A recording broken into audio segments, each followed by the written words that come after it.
Buenas tardes, profesor Pedro Morales Zavala. El día de hoy realizo este video para hablar acerca del libro La ciudad antigua de Fustel. Esta obra es publicada por la editorial Porrúa y me parece un libro totalmente obligatorio para entender las instituciones de Roma y la Grecia antigua, además de cómo iban de la mano con las prácticas religiosas de aquella época. Después de leerlo y enfocando la lectura al derecho, logré analizar cómo las antiguas creencias influenciaron la formación de las primeras instituciones civiles por parte de los patricios y por parte de los plebeyos, que es un gran ejemplo de la importancia de una comunidad unida, debido a que lograron, sin la necesidad de una religión, crear instituciones que lo regularan. Este libro nos explica qué tan importante era la religión en aquella época, en toda la sociedad realmente. Además de cómo existe una correspondencia entre el hogar y el culto de los ancestros fallecidos, debido a que se creía que no estaban simplemente muertos, sino que habían trascendido, y al ser ahora dioses de la familia, los cuales mediante ritos se podrían llegar a contactar y apoyaban en las resoluciones de conflictos, aseguraban una protección al hogar.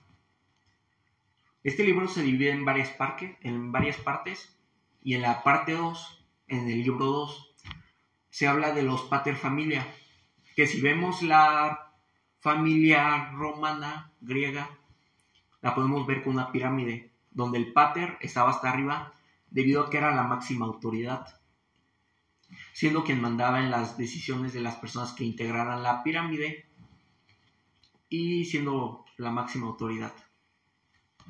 Además de que en este libro 2 toma el tema del matrimonio y cómo era considerado una institución sagrada para continuar con la familia. Algo que me pareció interesante es que si no se podían tener hijos, se podía permitir el divorcio para asegurar la continuidad de la familia. Además de que podemos ver que había una clara desigualdad entre el hijo y una hija, debido a que si la hija era soltera, tenía que asistir a los actos religiosos del pater de familias, mientras que si era casada, ahora tenía que asistir a los del marido. Esto se puede ver como la mujer, como si fuera un objeto de compañía o una propiedad que se traspasa de ser parte de la propiedad del papá a ser propiedad del marido, que es machista.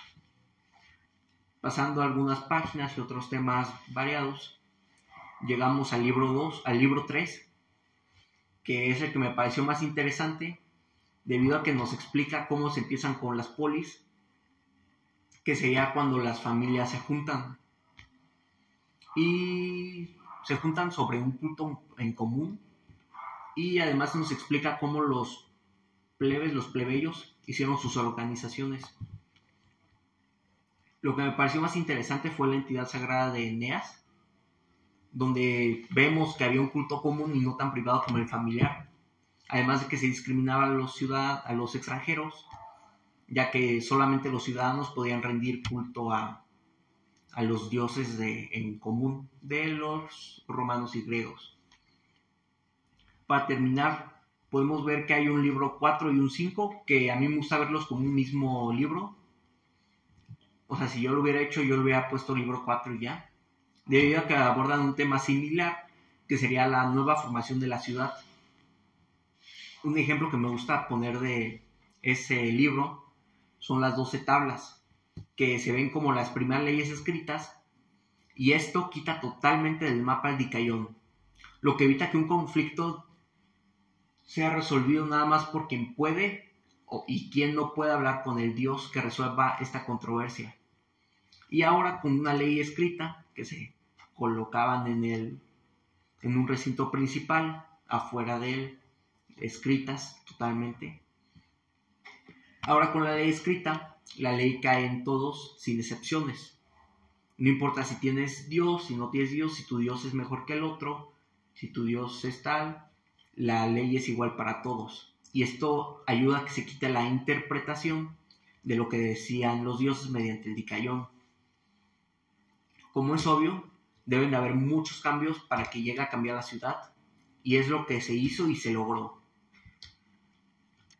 Me parece importantísimo que ya no se mencionan patricios o plebeyos debido a que se crea una división de clases que nos habla de un ámbito económico más desarrollado, y ahora eran ricos y pobres. Ya no importaba si eras un plebeyo o un patricio, debido a que habían plebeyos ricos, plebeyos pobres, patricios ricos y patricios pobres. No importaba de dónde venías, sino dónde estabas.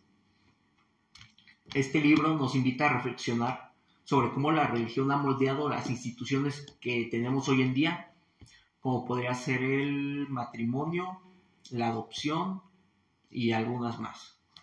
Después de leer el libro, puedo sentir que comprendes más la evolución y la función de las instituciones y cómo fueron cambiando a través de los tiempos y el fin que tenían. Reflexionando, después de leerlo y releer unas partes, me puedo dar cuenta que este es un libro súper obligatorio para entender materias en el derecho, y no solamente en la materia, sino en todo, tener un pequeño contexto de para qué, cómo, por qué, cuándo y quiénes fundaron las instituciones que todavía son importantes al día de hoy. Le agradezco ver mi video, profesor Pedro Morales Zavala. El libro La Ciudad Antigua me encantó. Lo recomendaría a quien quisiera aprender un poco, no solamente de derecho, sino de instituciones tanto viejas como nuevas, poder tener un trasfondo de por qué y cómo se crearon. Y pues muchas gracias.